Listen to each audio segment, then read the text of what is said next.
All right, so I'm going to give you guys some real tangible advice that the young black man or young men in general between the ages of 18 and 28 need to take to really succeed in life. Now, the Cash App is below. You don't have to hit it, but I put it there because I am giving you some very important free information. So if you want to make a contribution, cool. If not, that's cool. But let's get into this. First of all, it's going to sound crazy, but trust me. If you are capable of staying with your parents for a certain amount of time until you get your stuff together, do so. If it's a healthy environment, loving family, stay with your parents and stack up your money. Because let's keep it real. I know a lot of you feel like I'm grown and I can do this and I can do that and the third, but let's be real, because I was your age once. I'm going to tell you exactly why a lot of guys move out. A lot of guys move out of their parents' house because their parents won't let them have girls up and in and out of there. That's why. So what you're going to do is you're going to add an expense to yourself that you can barely afford, which is rent, between nowadays what? $1,100 and $1,800 for a one bedroom, depending on what city you're in. You're going to add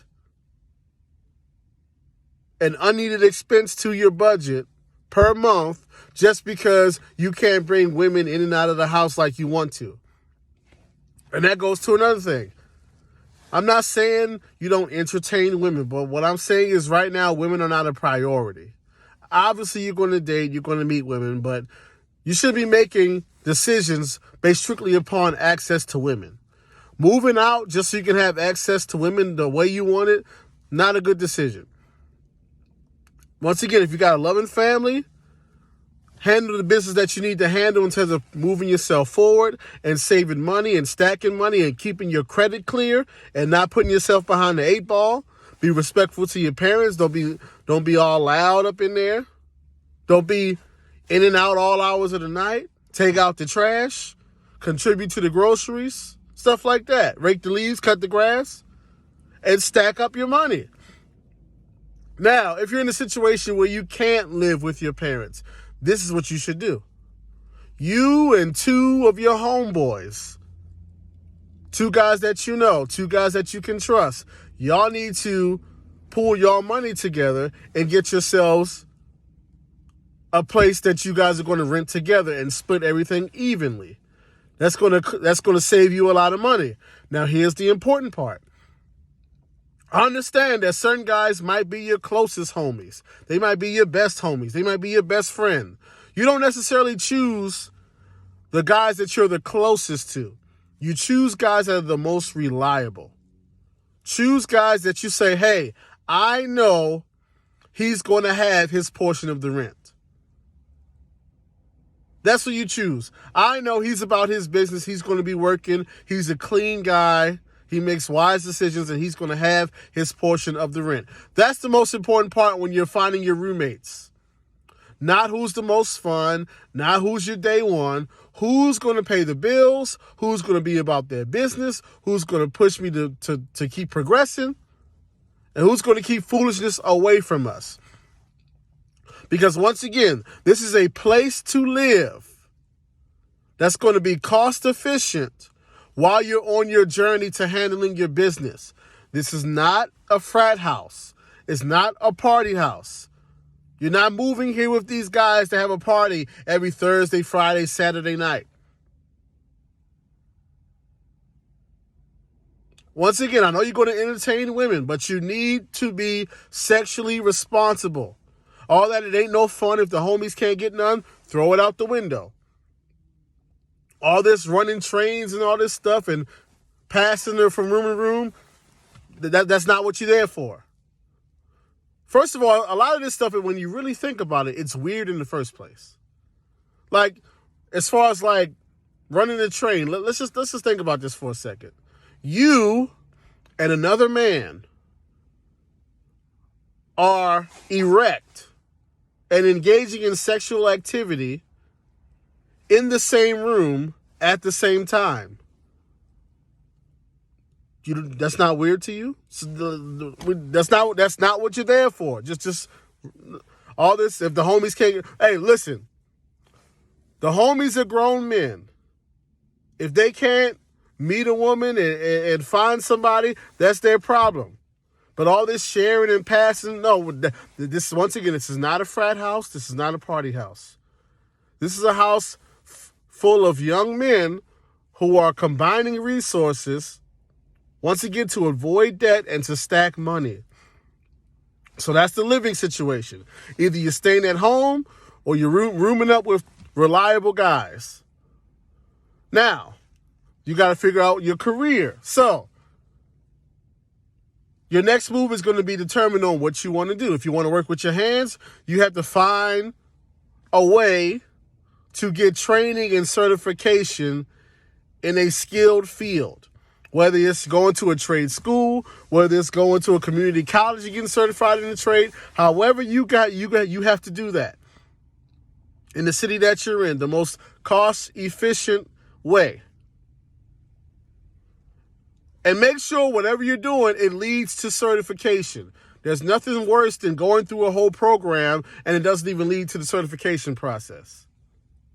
So make sure whatever you're doing is leading to certification if you want to work with your hands. Now, if you don't want to work with your hands, then you need to find yourself an academic program where you can get a degree and a license and a certification in that field.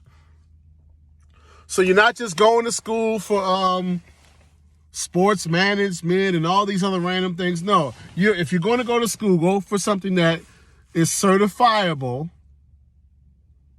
that leads to a career field. And once again, you're there, whether it's the trade or the school thing, you're there for a specific reason. So you don't need to stay on campus. That's added money. And you don't need to go out of state. That's added money. Find an institution in your state that you can commute to so you can save some money. You don't want to graduate like I did, and now you owe all this money. You don't need to be doing that. Now, when you're in these programs, whether it's trade or college, here's also what you need to do. You need to make sure you get to know your professors, your teachers, your administrators, your instructors. Make sure you're sitting in the front of the class. Make sure you participate in discussions.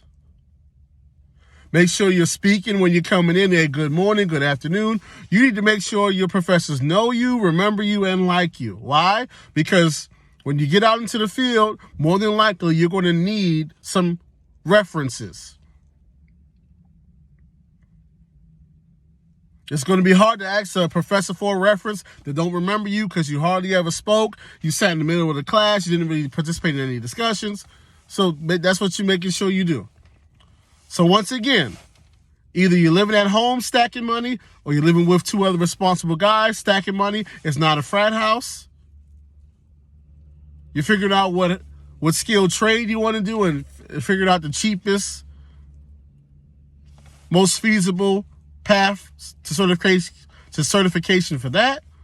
Or you're going the college route. You're not staying on campus. You're staying in state and you're commuting. And here's the next thing. If you're in school, you want to make sure you have at least a 3.0. Your GPA is going to make a difference in terms of graduate school, if you have to do that for the field you're in, or for internships, what you want to do those, because also that's building relationships and all those kinds of things. Plus, you're paying for it. Why not get the best grades possible if you're paying for it in the first place? So there's that. Next thing. You need to take reasonable care of yourself. I know you're young and you're having fun and all these other kind of things, and you want to, maybe you want to smoke a little bit, drink a little bit, party a little bit. Listen, What the pandemic a few years ago should have shown you is that taking relatively good care of yourself makes a huge difference when it comes to living and dying. So work out 3 to 5 times a week. Drink a good amount of water. Take daily vitamins and supplements. Keep yourself in relatively good shape. Now, you also are going to need money while you're doing all of this. And so, luckily for you, we are now in times where the level of incompetence in the workforce is at an all-time high. This is a good thing for you. Let me explain to you why. Whether it's in fast food, whether it's in casual dine-in restaurants, whether it's in retail, Walmart, Target, all these other kind of places, there are so many lazy, incompetent, unreliable people who have jobs these days that if you come in and you do simple things like coming to work when you're supposed to come to work, doing your job when you're at work, not having drama and issues with other people, covering shifts when they need shifts covered. Because trust me, nowadays, people calling out, people no calling, no showing, people having emotional issues and got to walk out in the middle of their shift, people coming in under the influence of substances and all these kind of things, people not doing their job. If they know when you come in for every shift on time, you're sober-minded, you do your job, it's no drama, you get along with people, productivity goes up when you come around, guess what? Not only are you going to, even if you get one of these jobs and it's just part-time, a lot of you are going to wind up working almost full-time hours because there's so many people calling out, no call, no showing, walking out in the middle of the shift because somebody made them upset, people quitting, people getting fired. And honestly, in a lot of these places, there's also a large amount of incompetence when it comes to management in terms of who they're hiring, how they're scheduling people, how much they actually know about everything. So it's very likely that you can start off as part-time, but get all these extra hours because they need people.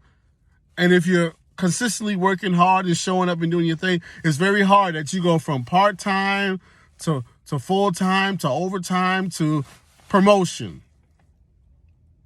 Because once again, the level of competence in the workforce is at an all-time low.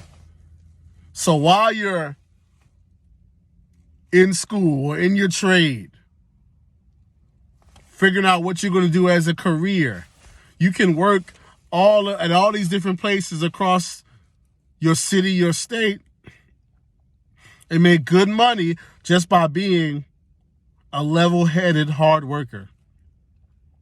Because believe it or not, level-headed, hard, reliable workers are hard to find. As a matter of fact, every time you go to the store or go shopping or go get something to eat or go out, everywhere is hiring. Everywhere. Because it's that hard to find competent workers. So once again, take care of your living situation, either with reliable friends or parents. Don't move out of your parents' house just because you want to have fun with women. Don't move in with guys that are not reliable just because they're your friends. This is not a frat house or party house. Figure out what skilled trade or what blue-collar situation you want to do. White-collar situation you want to do.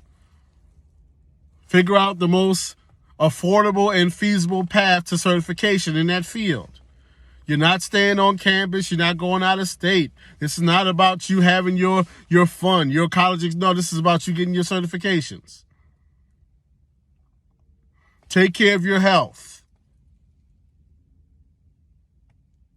And then finally, take advantage of the all-time low in the American workforce right now and make yourself a whole lot of money and also build up your resume and references while doing that. You do all those things while at the same time saving your money. Save money. Nowadays with direct deposit, guess what you can do? You can open up a second account at a different bank and have 10%, 15%, 20% of your check automatically sent to this other account. So where you can even forget it's there and just have money stacking up month after month, month after month. You do these things, you're going to look up, you're going to be 28 years old, thousands of dollars saved up in the bank, certifications, education, qualifications, solid resume, bunch of references, no debt, in good health, in good shape. You're going to be doing your thing. That's what you should be doing. 18 to 28. And honestly, if you're 24 and you start this today, by the time you hit 28, you're going to be further than I am right now at 35. You're going to pass me up. Because I figured this out after that. If I'd have known this 18 to 28 and I would have done it that way, bro, man. But hey, you figure out when you figure it out. But I'm telling you this right now so you can figure it out right now.